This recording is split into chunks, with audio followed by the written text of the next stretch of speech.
دیکھو یہاں رک کر کے ایک مسئلہ سمجھاؤں میں.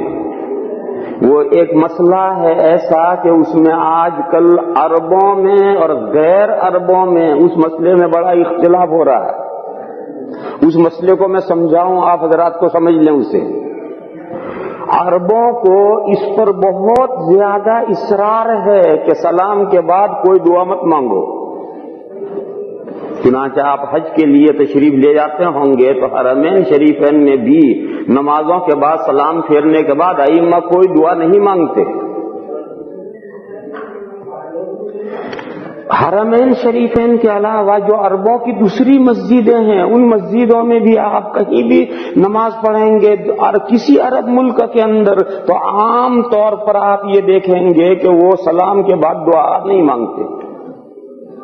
اور وہ یہ کہتے ہیں کہ نبی اکرم صلی اللہ تعالی علیہ وسلم سے اور صحابہ کرام رضی اللہ تعالی عنہم اجمعین سے نمازوں کے بعد ہیئت اجتماعی کے ساتھ یعنی پوری گیدرنگ کے ساتھ ہمیشہ التزام کے ساتھ پابندی کے ساتھ دعا مانگنا ثابت نہیں. لہذا جو بات حضور اکرم صلی اللہ تعالی علیہ وسلم سے ثابت نہیں ہے اس کا کیوں اتنا التزام کیا جاتا ہے کہ کوئی نماز ایسی جانے نہیں دی جاتی کہ اس کے بعد دعا نہ مانگی جائے، ہر نماز کے بعد دعا مانگی جاتی ہے. یہ ان عرب بھائیوں کی دلیل ہے اور آپ حضرات نے بھی سنی ہوگی، کوئی میں نئی بات نہیں بتلا رہا، آپ حضرات نے ان حضرات کی یہ دلیلیں سب سنی ہوں گی. دوسری طرف مسلمانوں کے درمیان میں جو 4 فقہیں رائج ہیں اور مسلمانوں کی بڑی اکثریت یعنی 90% جن 4 اسکول آف تھاٹس کا فالو کرتی ہے، یعنی مذہب فقہ شافعی، فقہ مالکی، فقہ حنبلی، فقہ حنفی، یہ 4 اسکول آف تھاٹ ہے. وہ کسی معین آدمی کی رائے نہیں، یہ 4 کسی معین آدمی کی رائے نہیں ہے. یہ بھی ایک بڑی غلط فہمی ہے لوگوں میں. لوگ یہ سمجھتے ہیں کہ مذہب حنفی یعنی امام ابو حنیفہ علیہ الرحمہ کی اوپینین اور رائے، مذہب شافعی یعنی حضرت محمد ابن ادریس شافعی رحمہ اللہ کی اوپینین اور رائے، مذہب مالکی یعنی امام مالک علیہ الرحمہ کی رائے، مذہب حنبلی یعنی امام احمد ابن حنبل علیہ الرحمہ کی رائے. ایسا نہیں ہے. جو لوگ ایسا سمجھتے ہیں وہ غلطی پر ہیں اور وہ اس کی حقیقت سے بے خبر ہیں، واقف نہیں ہیں. میں آپ حضرات زیادہ تر حنفی ہیں، یہاں جو حضرات تشریف فرمائے ہیں زیادہ تر حنفی ہیں. شافعی اس میں کچھ ہوں گے، مالکی بھی کچھ ہو سکتے ہیں، حنبلی بھی کچھ ہو سکتے ہیں، لیکن یہاں زیادہ تر حضرات جو ہے حنفی ہیں. اس لیے میں آپ ہی حضرات کی مثال دوں کہ ہماری فقہ حنفی کی کوئی کتاب آپ کھول کر دیکھیں تو ان میں 2/3 مسائل ایسے ہیں کہ جس میں امام اعظم کے قول پر فتویٰ ہے اور 1/3 مسائل ایسے ہیں کہ جس میں امام اعظم کے قول پر فتویٰ نہیں ہے. امام اعظم کا قول موجود ہے اور فتویٰ امام اعظم کے شاگرد امام ابو یوسف علیہ الرحمہ یا امام محمد علیہ الرحمہ کے قول پر ہے. ایک تو یہ ہے کہ امام اعظم کا قول ہی نہیں ہے تو اس لیے ان کے شاگردوں کا قول لیا گیا ہو، نہیں، ایسا نہیں ہے. مسئلے میں امام اعظم کا قول موجود ہے اور قول موجود ہوتے ہوئے اس قول پر فتویٰ نہیں ہے، ان کے شاگردوں کے قولوں پر فتوے ہیں. اور یہ صرف فقہ حنفی میں نہیں، سبھی فقہوں میں ایسی ہے. میں ایک موٹی سی مثال دوں.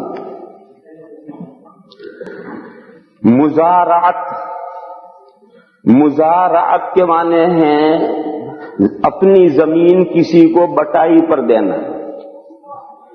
ہم نے اپنی زمین کسی کو دے دی کہ بھئی تم اس میں اناج بو اور جو اناج پیدا ہوگا اس میں سے آدھا تمہارا آدھا ہمارا.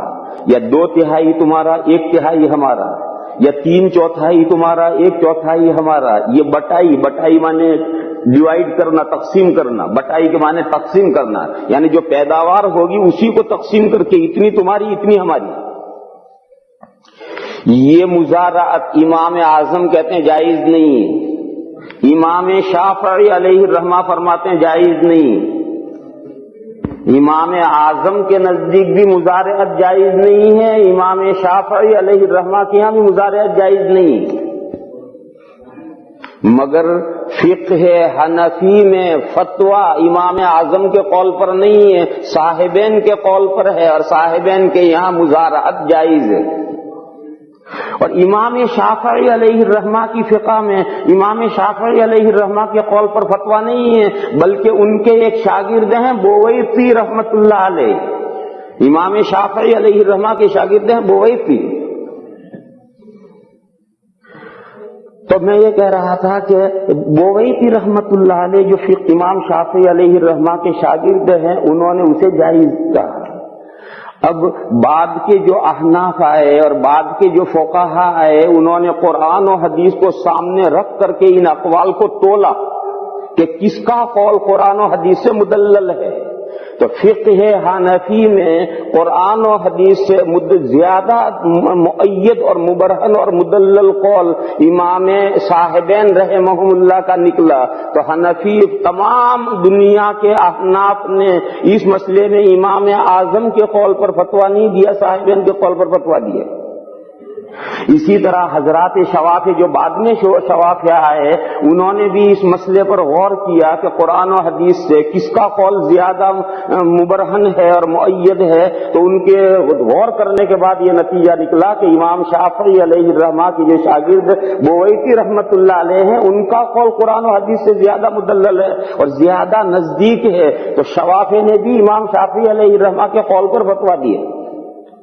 یہ ایک ایگزامپل ہے، ایک مثال ہے. یہ مثال آپ حضرات کے لیے یہ بات سمجھنے کے لیے کافی ہے کہ فقہ حنفی میں امام ابو حنیفہ علیہ الرحمہ ہی کی رائوں اور اقوال پر سارے فقہ کے مسئلوں میں فتوے نہیں، بلکہ فقہ حنفی یہ قرآن و حدیث کے سمجھنے کا ایک انداز ہے اور ایک طریقہ ہے. اس کے پرنسپل ہیں جو اصول فقہ کہلاتے ہیں، اور اس پرنسپل کے سامنے رکھ کر کے قرآن و حدیث کو ایک خاص نہج پر سوچا جاتا ہے، سمجھا جاتا ہے. اسی طریقے پر امام شافعی علیہ الرحمہ اور شوافی کی اصول فقہ الگ ہے، ان کے پرنسپلز الگ ہیں. مالکی فقہ اور ان کے پرنسپلز الگ ہیں. حنبلی فقہ اور ان کے پرنسپلز الگ ہیں. لہذا یہ چاروں جو فقہ ہیں یہ اسکول آف تھاٹ ہے، یہ معین آدمی کی رائوں کا فالو نہیں. لہذا جو لوگ یہ سمجھتے ہیں کہ تقلید شخصی یعنی ایک ہی آدمی کے پیچھے کیوں چلا جائے، یہاں ذہن صاف کر لینا چاہیے کہ مسئلہ ایک آدمی کے پیچھے چلنے کا نہیں، ایک مکتب فکر کے فالو کرنے کا ہے اور ایک خاص مکتب فکر کے تحت میں چلنے کا ہے. مکتب فکر بہت ہیں، جتنے انسان ہیں اتنے مکتب فکر ہیں. دیکھو دنیا میں مکتب فکر بہت ہیں، سوچنے کے انداز بہت ہیں. جتنے دنیا میں انسان ہیں اتنے مکتب فکر ہیں، اور پہلے بہت سے مجتہدین گزرے اور ان بہت سے مجتہدین کے الگ الگ مکتب فکر تھے. لیکن آہستہ آہستہ ان مکتب فکر کے ماننے والے ختم ہو گئے اور ان 4 مکتب فکر کے ماننے والے آج دنیا میں ہیں. تو اس وقت دنیا میں جو زیادہ تعداد ہے وہ ان 4 مکاتب فکر کا فالو کرتی ہے.